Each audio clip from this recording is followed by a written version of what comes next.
Hi guys, Mother of Madness here in the kitchen. I have not done a cook with me in a while, and I figured today, while I have some time and kind of a new recipe to share with you guys, I figured I would take out the camera and show you guys what we're making for dinner tonight, and if this is something that you might be interested in making for your family. It's super simple and pretty quick to make, and it's so delicious. And there's so many different ways that you can make it too. It's very versatile to change it up, so you can make it any way you want.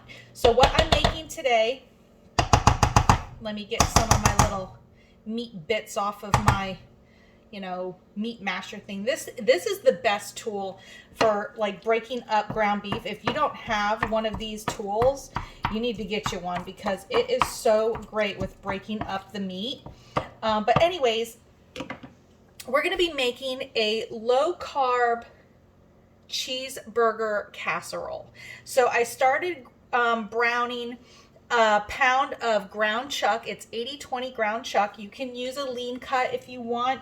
I just had 80-20 in the freezer. That's what I thawed out. And there's a pound of that in here. I diced up probably half of a small onion. I don't know if I'm going to use all of this onion because it does look like a lot compared to how much meat I have. So I'll probably use just maybe 3/4 of it. Let me see. That looks like a good amount. So I don't really like to use too much onion. I don't like it to overpower the dish. So I just use a little bit, and I'm going to start softening up those onions with the ground beef. I wanted the ground beef to be kind of about like halfway cooked, so that way the onions didn't cook too long, but they also kind of cooked together.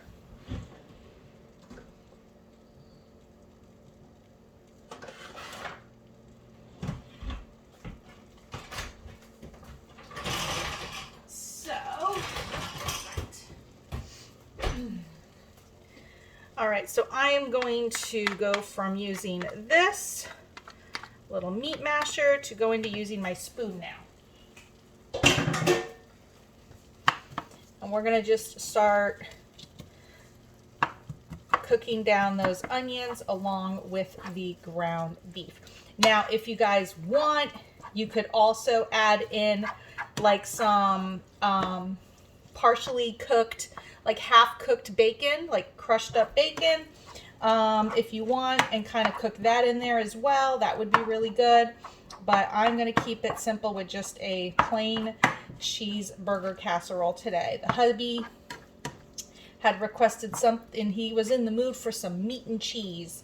So this is what we're going to be making tonight. And it's really, really delicious, guys. So we're going to let that continue to cook. And then I'm also, before I start adding in any more like seasonings or anything like that, we're going to make sure we drain the meat. So when you guys drain your meat, don't drain your meat in the sink. I know a lot of people do it, but it's really, really not great to put the grease and the oils and stuff like that down in your drains and in your pipes, because you're going to end up having to call a plumber. So what I do when I drain it is I drain it over, either over a bowl. If it's really, really hot oil, I'll dump it into like a bowl, wait for it to cool. Or like if I'm using like pasta sauce, I'll pour it into the glass container because it can hold the heat, let it cool, and then I dump it into the garbage and I throw it away into the garbage. So don't put the oils and the grease down into your pipes. It like bothers me when I see people doing cooking videos and they're draining the meat and their oils down into their pipes, because it's gonna down into their sink, because it's gonna mess up your pipes. So, all right, let me let those onions cook a little bit, and then we're gonna drain the meat. Okay, I've drained the meat and onions, and now what I'm going to do is start adding in some seasoning. We always put this on our burgers, our steaks, anything. I use this. This is like almost like an all-purpose seasoning in my house, but because we like this on everything. So I'm going to add a little bit of this McCormick Perfect Pinch steak seasoning.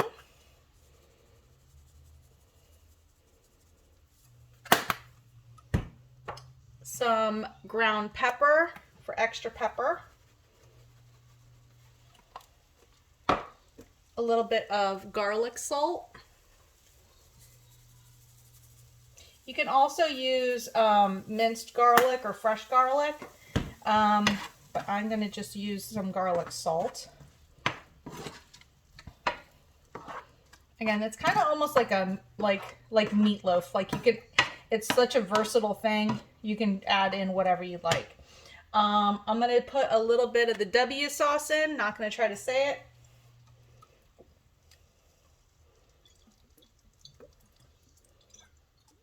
There's a couple of splashes of that. And then this is going to be the part that makes it kind of like a cheeseburger casserole. Tasted more like a cheeseburger. Is we're going to be putting in our toppings. So we're putting in our toppings. So what do you put on top of a cheeseburger? Well, I usually put mayonnaise, ketchup, and mustard. My husband does not do mustard. So what I'm going to be doing is just some ketchup and mayonnaise. And then also, if you like pickle, you can put relish in it too if you'd like. But I'm the only one in my house that likes pickle. So, oh, hold for just a second.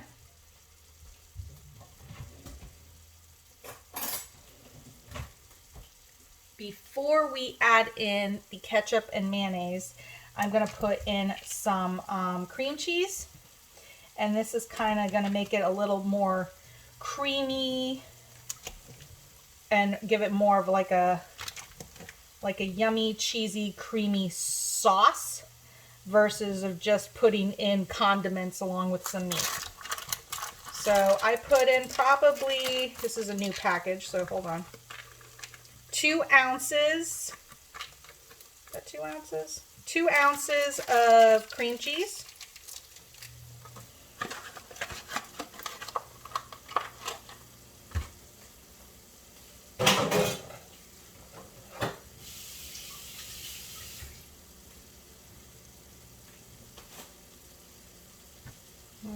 Kind of let that melt down a little bit.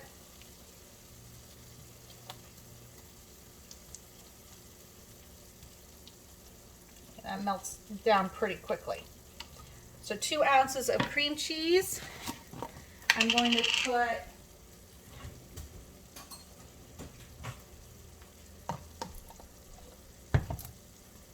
a whopping scoop of mayonnaise, probably, oh, let me see, maybe 1/3 of a cup of mayonnaise. If I had to give measurements, which I probably would be helpful for you guys. And then roughly about the same of the ketchup, maybe a little less.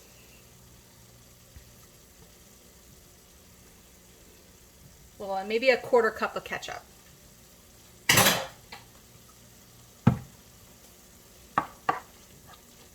And just start mixing that up into the meat and onions.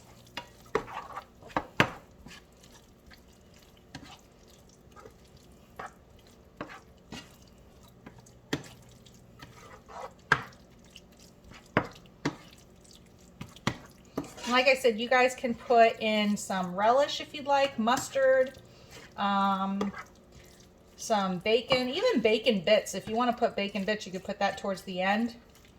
But as you guys see, it's like nice and creamy looking now. But we're making a cheeseburger casserole, so we need cheese. So I have just a package of some sharp cheddar cheese. I'm going to mix in about half of it into the meat, and then I'm going to top it with the rest of it. So it's definitely a meaty, cheesy dish. So I picked up some salad this afternoon. So that way, if you want, you could even do like a burger bowl and put it on top of the salad, but we're going to have salad on the side. And I'm going to dice up some tomatoes into the salad And that way it's kind of like an open face cheeseburger casserole. So I'm gonna turn off the heat. I had the heat at medium heat cooking the whole time.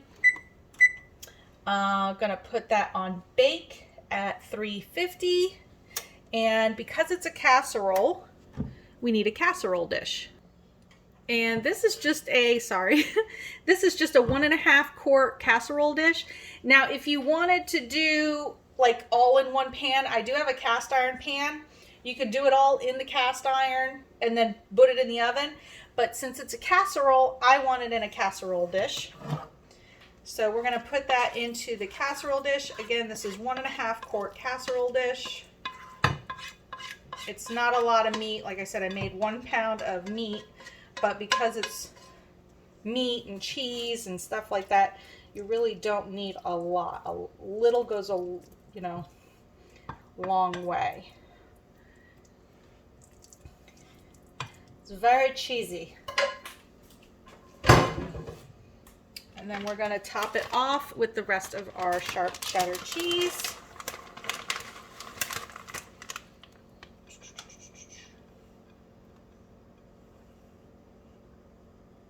And we are going to pop this into our 350-degree oven, and I'll show you guys what it looks like when it comes out. Okay, it's been about 25 minutes at 350, and you can see it is very hot and bubbly, browning at the top. So we're gonna put that there and let it cool off. And while that's cooling, I'm going to start on dessert. So since it is Valentine's Day today, I'm going to be making the kids some little Valentine's chocolate chip cookies. So these are for them. And because mommy and daddy are trying to be a little bit healthier, but it is a sweet holiday, we are going to have some of these new Duncan Hines keto-friendly brownies. Haven't had them before, so we're going to give them a try. So here is my plate for dinner tonight, guys. I have my piece of the cheeseburger casserole, again with a nice side salad and a pickle on the side. This is going to be so delicious, and I cannot wait to dig in.